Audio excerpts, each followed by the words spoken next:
الله وبركاته.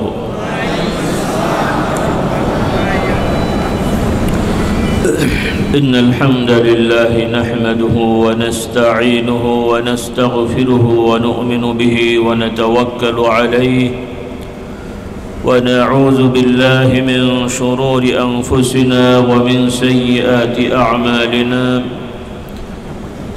من يهده الله فلا مضل له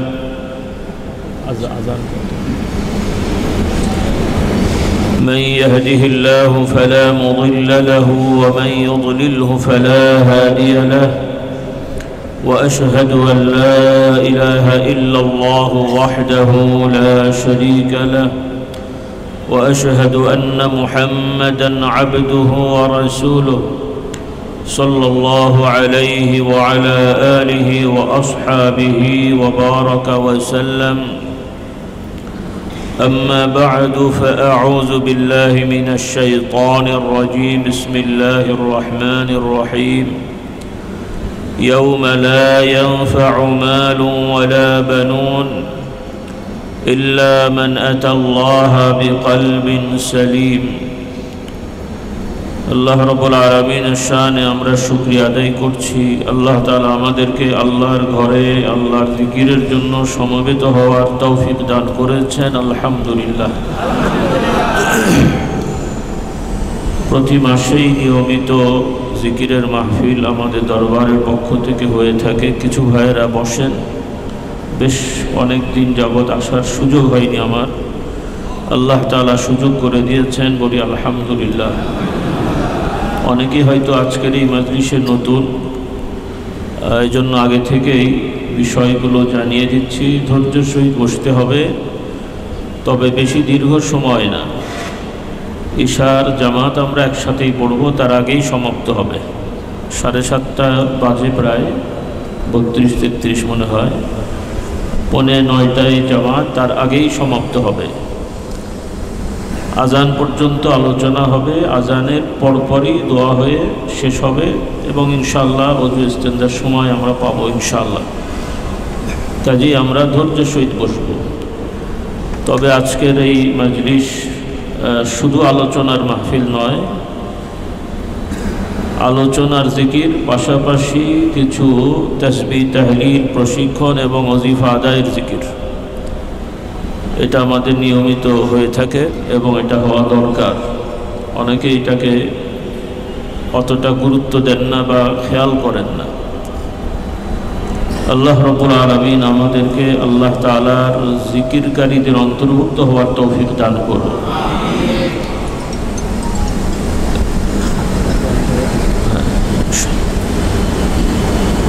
সংক্ষেপ কথা হলো, জিকিরের বাংলা হলো স্মরণ করা।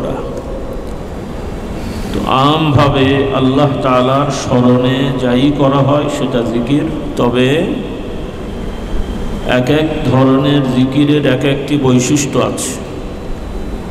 কোনোটাকেই হালকা করে দেখার সুযোগ নেই, একটাকে আরেকটার সম্পূরক বা একটাকে আরেকটার বিকল্প মনে করার সুযোগ নেই।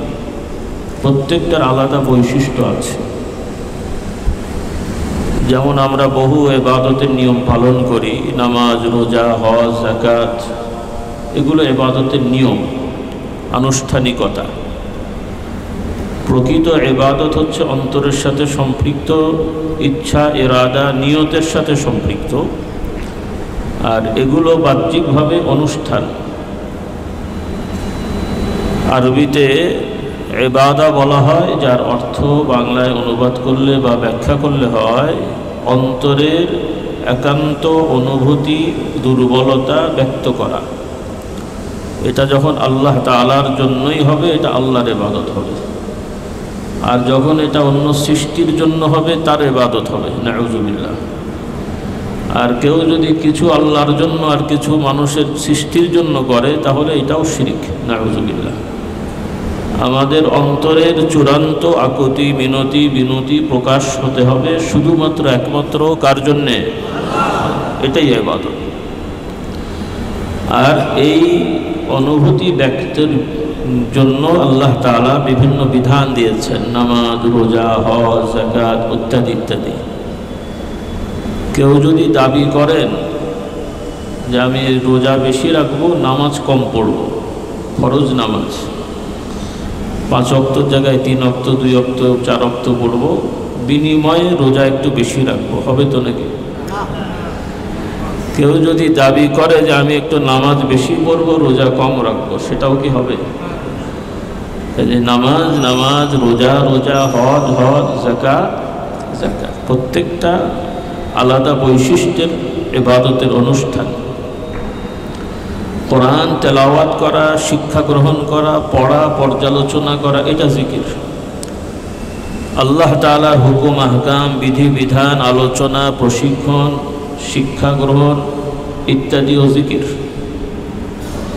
এর পাশাপাশি আল্লাহ তাআলার গুণময় নাম জপা, বেশি বেশি করে পড়া, কলেমা শরীফ, তাসবিহ, তাহলিল, সুবহানাল্লাহ, আলহামদুলিল্লাহ, আল্লাহু আকবার, লা ইলাহা ইল্লাল্লাহ সহ এই জাতীয় যে বাক্যগুলো, শব্দগুলো কোরআন শরীফ, হাদিস শরীফে আমরা শিখেছি, আল্লাহর নবী আমাদেরকে শিক্ষা দিয়েছেন সাল্লাল্লাহু আলাইহি ওয়াসাল্লাম, এগুলো সেভাবে স্বতন্ত্রভাবে আমল করা, এটা বড় জিকির।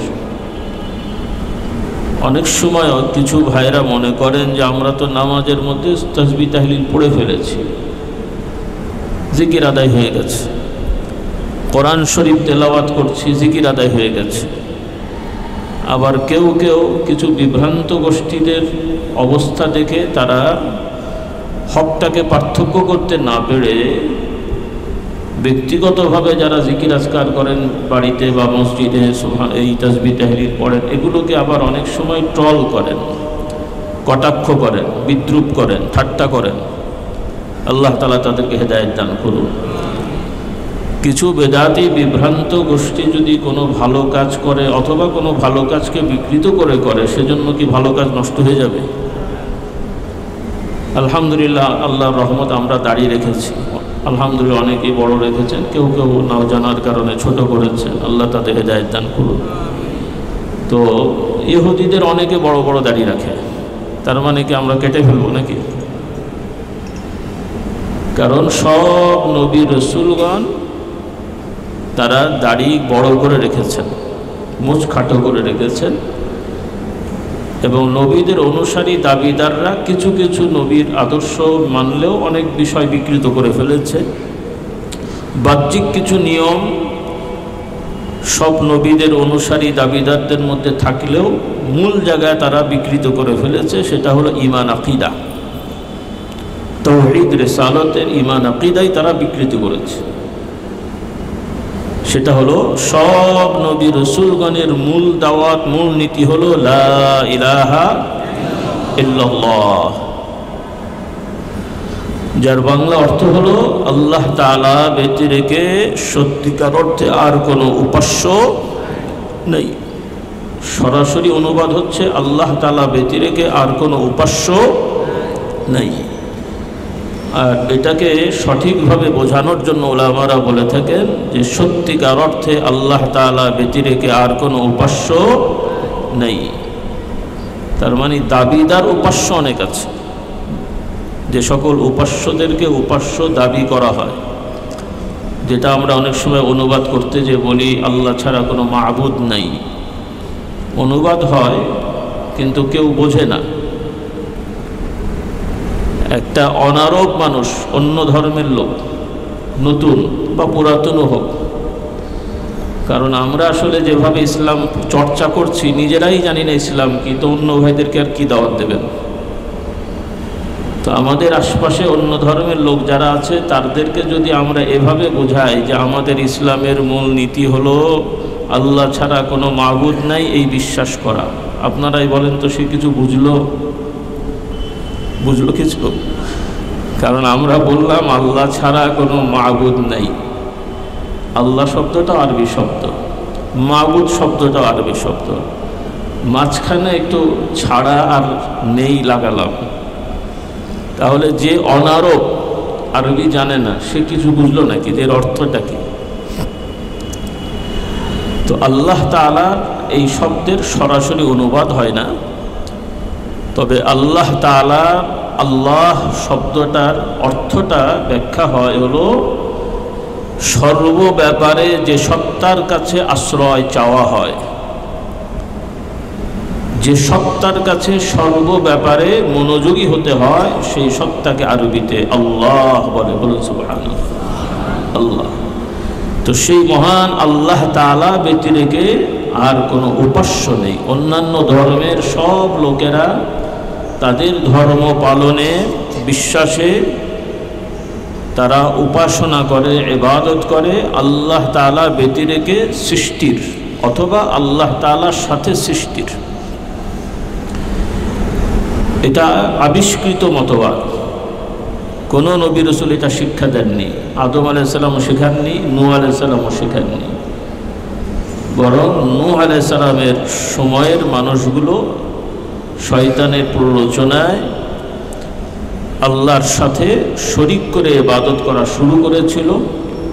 আল্লাহ রাব্বুল আলামিন সে সময়ে নূহ আলাইহিস সালামকে ওহী দিয়ে দাওয়াত দিতে বললেন। সেজন্য কোরআন সুন্নাহর আলোকে উলামারা বলে থাকেন পৃথিবীর বুকে সর্বপ্রথম নবী হলেন নূহ আলাইহিস সালাম। যদিও আদি পিতা আদম আলাইহিস সালাম তিনিও নবী, তবে তার নবুয়ত তিনি পৃথিবীতে পাননি। আল্লাহ তাআলা তাকে সৃষ্টি করার পরে জান্নাতে রেখে ওহী দান করেছেন। সুবহানাল্লাহ। তিনিও নবী, তিনিও তাওহীদের উপরে ছিলেন। কোরআনে পাকে এই বিষয়গুলো আছে। কিন্তু পৃথিবীর বুকে আদম আলাইহিস সালামের পর থেকে নূহ আলাইহিস সালাম পর্যন্ত এই মাঝখানে আর কোনো নবী ছিলেন না, দরকার হয়নি।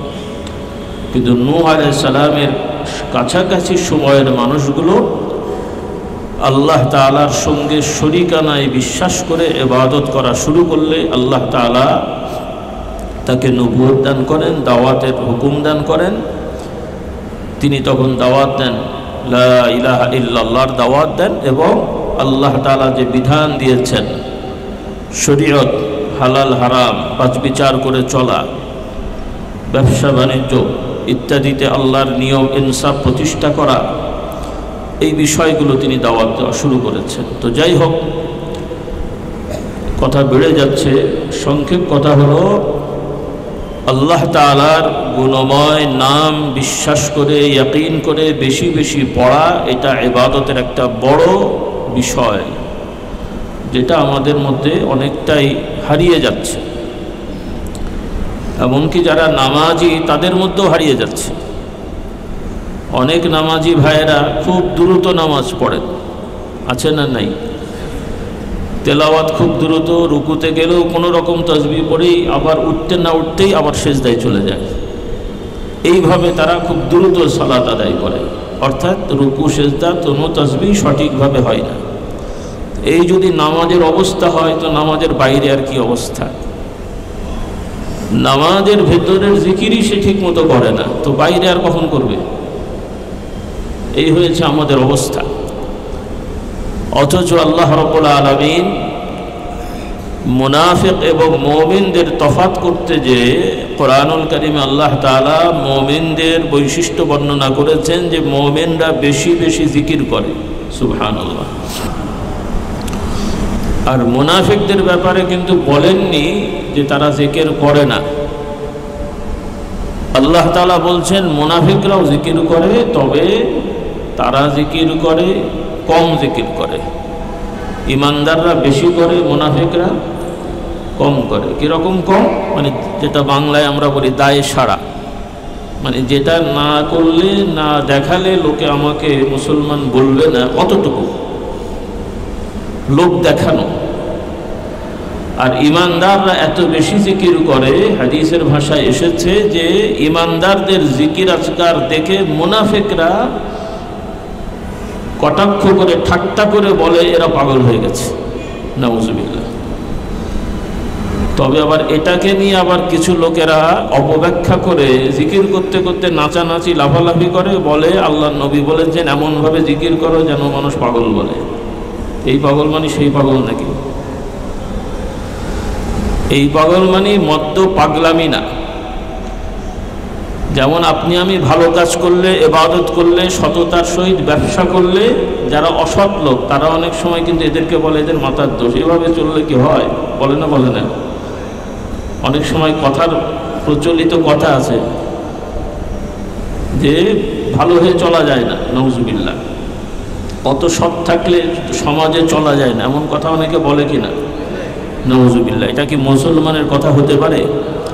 মুমিনের কথা হতে পারে? কারণ মুমিন বিশ্বাস করবে সততার সহিত চললেই আল্লাহ বরকত দান করেন। আর মুনাফিক মার্কা মুসলমান, কাফির মার্কা মুসলমান, এদের দাবি হলো যে দুনিয়ায় চলতে গেলে কিছু অন্যায় অপরাধ করতে হয়। নাউজুবিল্লাহ। এটা খুব বড় একটা ঝামেলা আমাদের সমাজে। অনেক দেখতে শুনতে সুফি মার্কা মানুষও এই ধরনের কাজ করে এবং কথা বলে যে অত বাজ বিচার করলে সমাজে চলা যায় না। তার মানে কিছু মিথ্যে বলতে হয়, কিছু মানুষকে ধোঁকা দিতে হয়, মানুষের ক্ষতি করতে হয় নাকি? হ্যাঁ, এরপরে আরেকটা কথা আছে, ভালোর ভাত নাই নাকি যেন বলে, সত্যের ভাত নাই। আল্লাহ তাআলা আমাদের হেদায়েত দান করুন। তো সেজন্যে এই তাসবিহ, তাহলিল, জিকির, আজকারের ইবাদত এটা শুধুমাত্র কোনো গোষ্ঠীর না, ইমানদার মাত্রই তিনি এটা করবেন ইনশাআল্লাহ। আল্লাহ তাআলা আমাদেরকে এই আমলগুলো শেখার এবং পালন করার তৌফিক দান করুন। আল্লাহর বিধানে সাধ্যের বাইরে কিছু নাই। আল্লাহর বিধান সব থেকে সহজ, আল্লাহর আইন সব থেকে সহজ। মানুষের আইন কিন্তু কঠিন, কারণ মানুষ অন্তর্যামী না, মানুষ সর্বজান্তা না, তার জ্ঞানের সীমাবদ্ধ আছে। কাজেই মানব রচিত আইনের মধ্যে মানুষের কষ্ট আছে এবং অনেক সময় সাধ্য বিবেচনা করা সম্ভব হয় না। পক্ষান্তরে মহান আল্লাহ রাব্বুল আলামিন তিনি আমাদের বানিয়েছেন, সৃষ্টি করেছেন, আমাদের শক্তি সামর্থ্য আমাদের থেকেও কে ভালো জানেন? আল্লাহ। কাজে আল্লাহ তাআলার প্রত্যেকটা আইন আমাদের জন্য কল্যাণকর এবং সামর্থ্যের ভেতরে, তবে সেটা যদি আমরা জানি বুঝি তাহলে মানতে পারব। আর অনেক সময় আমরা আল্লাহর আইন না জানার কারণে নিজের উপরে বোঝা চাপিয়ে নিয়ে পরে দোষ দিই ইসলামের। এখন একজন অসুস্থ লোক যার স্বাভাবিক নিয়মে চিকিৎসকের কাছে গেলে অথবা ভালো আলেমের কাছে গেলে তিনি হয়তো বলবেন যে আপনার এই অবস্থায় ওযু না করে তায়াম্মুম করতে হবে। এখন তিনি যদি আগ বাড়িয়ে ইমানি শক্তি দেখিয়ে ওযু করে তার রোগ বাড়ান, রোগ বেড়ে যাওয়ার পরে যদি বলে যে আমি ওযু করে অসুস্থ হয়ে গেছি, দোষ কি ওযুর না ওর নিজের? হ্যাঁ, তো তাকে তো ওযু করতে বলা হয় নাই। ইসলামের আইনে সে তায়াম্মুম করবে যদি সে ইসলাম বুঝে থাকে। আর সে যদি ইসলাম না বুঝে মনে করে যে ওযু করলে, তায়াম্মুম করলে আমার সব হয়তো কমে গেল, এই জন্য জোর করে ওযু করে রোগ বাড়িয়ে এখন বলছে ওযু করার কারণে হয়েছে, তোমার জন্য তো ওযু ছিল না। তো এইভাবে অনেক মাসলা হুকুম আমরা না জেনে নিজের ঘাড়ে বোঝা চাপিয়ে বিপদে পড়ি, তখন বলি ইসলামের জন্য হয়েছে। ইসলাম কি বোঝা চাপিয়েছে না আমি নিজের ঘাড়ে চাপালাম? আমরা চাপিয়ে বিপদে পড়ি। পক্ষান্তরে আল্লাহর আইন মানুষকে বিপদে ফেলার জন্য নয়, মানুষদেরকে বিপদ থেকে উদ্ধার করার জন্য। বলি আলহামদুলিল্লাহ। কাজে এই বিষয়গুলো আমরা খেয়ালে রাখবো। তো প্রথমে আসুন আমরা কিছু সময়, আলহামদুলিল্লাহ অনেকেই আগে থেকে আমল করে আসছেন, আপনারা করবেন। যারা আগে থেকে আমরা হয়তো করার সুযোগ হয়নি, বুঝতে পারিনি, এখন থেকে আমরা শিখে নিই, করার আদায় করার চেষ্টা করব। আল্লাহ তাআলা আমাদের সবাইকে তৌফিক দান করুন। তবে যেহেতু আমাদের একটি পরিচয় আছে, আপনারা শুনেছেন, জেনেছেন, এগুলো সামাজিক জাগতিক পরিচয় জানার জন্য, বোঝার জন্য দেয়া হয়। যেমন বিভিন্ন বংশীয় পরিচয়, এলাকার পরিচয়, এগুলো কিন্তু জান্নাত জাহান্নামের ফয়সালা না। জান্নাত জাহান্নামের ফয়সালা হবে ঈমান আমলের উপরে। কিসের উপরে? কে কোন দলের সদস্য, কে কোন হুজুরের মুরিদ, কে কোন দেশের নাগরিক, এগুলো তো আর প্রশ্ন হবে কবরে নাকি? তবে এগুলো সামাজিকভাবে দরকার আছে না নাই? আইডেন্টিফাই করার জন্য কে কোন অঞ্চলের, কে কোন দেশের নাগরিক, কে কার সাথে কাজ করে পরিচয় দেওয়া হয়। কে কোন প্রতিষ্ঠানে পড়েছেন সার্টিফিকেট দেওয়া হয়। কিন্তু কোরআন তো কোরআন, যে প্রতিষ্ঠানেই পড়েন কোরআন কি আলাদা? যে প্রতিষ্ঠানেই পড়েন আল্লাহর নবীর সুন্নাহ আদর্শ কি আলাদা? কিন্তু সামাজিকভাবে পরিচয় দেওয়া হয়। কিন্তু আফসোস হলো আমরা অনেক সময় এই পরিচয়কেই আলাদা আলাদা ইসলাম বানিয়ে ফেলেছি এবং সেই নিয়ে নিজেরা একে অপরের সাথে প্রতিযোগিতা দিয়ে কে কাকে হাউ করে বড় হব এই চিন্তায় আমরা ব্যস্ত হয়ে গেছি, যেটা আজকে মুসলিম সমাজকে ধ্বংসের দিকে নিয়ে যাচ্ছে। আল্লাহ তাআলা আমাদের হেদায়েত দান করুন। এই পরিচয়গুলো সামাজিকভাবে জানা দরকার, তবে এগুলো নিয়ে বাড়াবাড়ি করে কেউ কাউকে হাউ করা, কেউ কারোর প্রতি অহংকার করা, এগুলো সম্পূর্ণ অন্যায়, অপরাধ, হারাম কাজ। আল্লাহ তাআলা এগুলো থেকে আমাদের হেফাজত করুন। তো ধারাবাহিক কিছু নিয়মতান্ত্রিকতা আছে। আমাদের পূর্ব পীর মাশায়েখগণ নিয়মতান্ত্রিকভাবে এই ভারতীয় উপমহাদেশের অন্যতম আলেমে দ্বীন এবং বুজুর্গ এবং মুজাহিদ সৈয়দ আহমদ বেরলভী রহমতুল্লাহ আলাইহি, অনেকে নাম শুনেছেন, অনেকে জানেন না, শিখে নেবেন। তার খলিফা, মুরিদ, শাগরিদদের দ্বারা উল্লেখযোগ্য ভারতের উলামায়ে কেরাম দাওয়াতের অনুমতি পেয়ে দাওয়াতি কাজ করেছেন। আমাদের পূর্বপুরুষরাও সেইভাবে তাদের শিক্ষা দীক্ষার আলোকে অনুমতি পেয়ে দ্বীনি খেদমত করেছেন, বলি আলহামদুলিল্লাহ। সেজন্য নিয়মতান্ত্রিকভাবে আমরা বলি কাদরিয়া, চিশতিয়া, নকশবন্দিয়া, মুজাদ্দিদিয়া তরিকার নিসবত বা নিয়মে আমরা এই দ্বীনের আমল করে থাকি, বলি আলহামদুলিল্লাহ। এগুলো আলাদা আলাদা দ্বীন, ধর্ম না, এগুলো এক একটা পরিচয়। যেমন আমরা সকলেই মুমিন মুসলিম, কিন্তু মাসলাগত দিক থেকে অনেক সময় বলা হয় হানাফি মাযহাব, শাফি, হাম্বলি, মালিক ইত্যাদি। এটাকে অনেকে ভুল বুঝে মনে করে যে এটা দ্বন্দ্ব করা হয়, আবার এটা নিয়ে অনেকে আলাদা আলাদা হয়ে গেছে। পার্শ্ব প্রতিক্রিয়া হিসাবে আবার পঞ্চম আবার মাযহাব বের হয়ে গেছে, আরও অনেক বেশি হয়ে গেছে। তারা দাবি করেন যে ইসলাম তো এক, মাযহাব এত কেন? কথা ঠিক, ইসলাম এক, আর এত মাযহাবের সাথে ইসলামের কোনো সাংঘর্ষিকতা নেই যদি আমরা সঠিকটা বুঝে থাকি। এই যেখানে আমরা বসে আছি, এখানে মসজিদ কয়টা? হ্যাঁ, যখন আজান হবে জামাতে যাবেন, সবাইকে একটা গেট দিয়ে যান? গেট কতগুলো আছে? তো যে গেট দিয়েই ঢোকেন, কোথায় যান?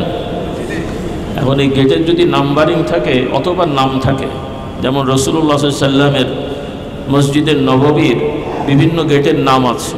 মসজিদে বেলাল,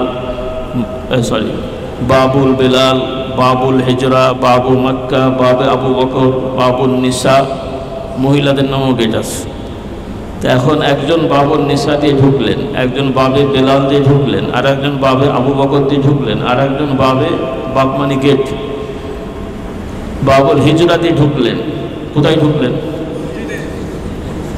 এখন আপনারা ঢোকার পরে নিজেরা ঝগড়া করেন যে আপনি বাবুল নিসা দিয়ে ঢুকলেন কেন পুরুষ হয়ে? কি বলেন? বাবুল নিসা মানে মহিলাদের গেট। তো অনেক সময় এখন বর্তমানে ওই গেট দিয়ে পুরুষরা ঢোকে আর কি। রাসূলুল্লাহর জামানায় ওই গেটটা মহিলাদের জন্য খাস ছিল, তো এখন আর সেভাবে নাই, রুটিন চেঞ্জ করা হয়। তো এখন কেউ যদি ওই গেট দিয়ে ঢোকেন যে ভাই কোথা দিয়ে আসলেন? আমি বাবুল নিসা দিয়ে এসেছি। তা আপনি পুরুষ হয়ে ওই গেট দিয়ে ঢুকলেন কেন? আপনার নামাজ হয়নি, ঠিক আছে তো মাসলা? হ্যাঁ, নাকি আপনারা ঝগড়া শুরু করবেন যে কোন গেট দিয়ে কে ঢুকলেন? এটা নামকরণ করা হয়েছে, মসজিদ এক। তো রাসূলুল্লাহ সাল্লাল্লাহু আলাইহি ওয়াসাল্লামের জীবন আদর্শ সাহাবায়ে কেরামরা বর্ণনা করেছেন। কিছু কিছু বিষয়ে বৈচিত্র্যতা বা প্রশস্ততা থাকার কারণে এক এক সাহাবীর এক এক আমল এক এক এলাকায় প্রসিদ্ধ হয়েছে। সেই সুবাদে বিভিন্ন ইমামরা মশলাগুলো আমল করেছেন। কোনো ইমাম হয়তো একটার উপরে করেছেন, কোনো ইমাম দুটোর উপরে করেছেন। সংক্ষেপ কথা, এভাবে বিভিন্ন মাযহাবের নাম হয়েছে। অথবা কোরআনুল কারীমের বিভিন্ন হুকুম, যেটা শাব্দিকভাবেই একাধিক অর্থ হওয়ার সুযোগ আছে, এবং সাহাবাদের থেকে কোনো একটা নির্ধারিত করা হয়নি, আল্লাহর নবী থেকে নির্ধারিত করা হয়নি, যার কারণে এক এক মুজতাহিদ এক একটা অর্থ নিয়ে ব্যাখ্যা করেছেন, মতের তফাৎ হয়েছে। এখানে কেউই কোরআন বিরোধী কথা বলেননি, কেউই আল্লাহর নবীর সুন্নাহকে অস্বীকার করেননি, সবাই নবীর আদর্শকে মেনেছেন, কিন্তু দেখতে দুই তিন রকম হয়েছে, কিন্তু মূল কাজ কটা হয়েছে? একটাই হয়েছে। বলি আলহামদুলিল্লাহ। এই বুঝটা আপনাদের থাকতে হবে, কারণ আজকাল বিশেষ করে আমার মধ্যম বয়সী যুবক ভাইদেরকে নিয়ে, যেহেতু আমাদের ইমানি ফাউন্ডেশন, ইসলামের জ্ঞানের ফাউন্ডেশন অত শক্তিশালী না, যার কারণে একটা বয়সে এসে আমাদের ইসলামের প্রতি আবেগ হয়, আর এটাকে কিছু লোকেরা মিসইউজ করে, আবার কিছু লোকেরা না জেনেই উল্টো ব্যাখ্যা করে আমাদের মধ্যে বিভক্তি সৃষ্টি করে দেয়। এজন্য সহজ বাংলা তারা বলে ইসলাম এক মাযহাব, আবার এত হবে কেন, সব বাদ দিতে হবে, এই বলে তারা আবার পঞ্চম আর একটা মাযহাব তৈরি করে। এখন সবাই আমি বললাম যে এত দল, আসেন সব দল ভাঙার জন্য একটা দল করি, তো আমি কি করলাম বলেন? তো সে ভাঙলাম কোথায়? এত দল সব ভাঙার জন্য আসেন আরেকটা দল করি, তো ভাঙা হলো না, আরো গড়া হলো। 11টার জায়গায় 12টা বানানো হলো, 12টার জায়গায় 13টা বানানো হলো। কাজেই সব মাযহাব বাদ দিয়ে আপনি আরেকটা করলেন, সেটাও তো আরেকটা মাযহাব বলেন। কাজেই এই সমস্ত মুখরোচক কথা শুনে আমাদের যুবকেরা এদের পাল্লায় পড়ে। তো মাঝে মাঝে আফসোস লাগে যে এত জ্ঞানীগুণী মানুষ এই ফালতু কথার পেছনে দৌড়ায় কেন। পরে চিন্তা করি যে সমাজের মানুষেরা ন্যাংটা বাবার পেছনে দৌড়াতে পারে, তো এদের পেছনে দৌড়ানো স্বাভাবিক। হ্যাঁ, এই মাঝখানে দেখবেন যে আপনার এই এলাকার আশপাশে জনবসতি বেশি, মাঝে মাঝে বস্তাওয়ালা ন্যাংটা একটা কিছু দৌড়ালেও দেখবেন পেছনে 100 জন দৌড়ে গেছে। হ্যাঁ, আল্লাহ এদের হেদায়েত দান করুন। কাজে আমাদের বুঝে শুনে চলতে হবে। আমাদের অহেতুক ঝগড়া ফাসাদ করে নিজেদের শক্তিকে নষ্ট করা যাবে না। সবাইকে মিলেমিশে আল্লাহর বান্দা হওয়ার জন্যে আল্লাহর কোরআনকে, আল্লাহর নবীর আদর্শকে আঁকড়িয়ে ধরার চেষ্টা থাকতে হবে। আল্লাহ তাআলা আমাদের সবাইকে তৌফিক দান করুন। তো সকলে আসলে আমরা প্রথমেই নিজেদের অন্যায় অপরাধ গুনাহকে স্মরণ করে তওবা ইস্তিগফার পড়ি। সকলে পড়ি আস্তাগফিরুল্লাহাল আযীম আল্লাযী লা ইলাহা ইল্লা হুয়াল হাইয়ুল কাইয়্যুম ওয়া আতুবু ইলাইহি। সকলে পড়ি আল্লাহুম্মা আনতা রাব্বি লা ইলাহা ইল্লা আনতা খালাকতানি ওয়া আনা আবদুকা ওয়া আনা আলা আহদিকা ওয়া ওয়া'দিকা মাস্তাতা'তু আউযু বিকা মিন শাররি ما صنعت أبوء لك بنعمتك علي وأبوء بذنبي فاغفر لي فإنه لا يغفر الذنوب إلا أنت أستغفر الله ربي من كل ذنب وأتوب إليه لا حول ولا قوة إلا بالله أستغفر الله ربي من كل ذنب وأتوب إليه لا حول ولا قوة إلا بالله أستغفر الله العظيم الذي لا إله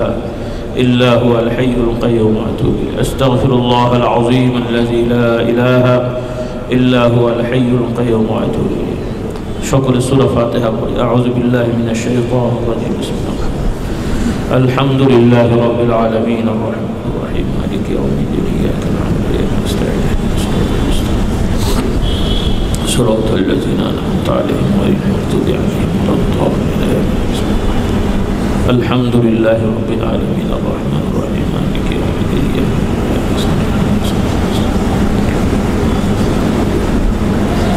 الحمد لله رب العالمين الرحمن الرحيم مالك يوم الدين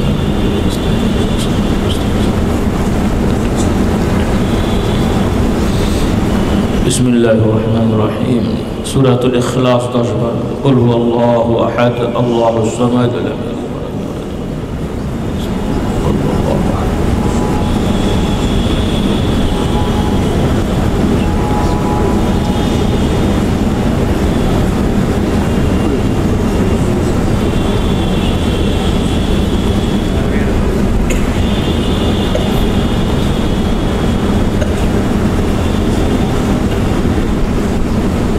قل هو الله أحد الله الصمد لم يلد ولم يولد ولم يكن له كفوا أحد بسم الله الرحمن الرحيم قل هو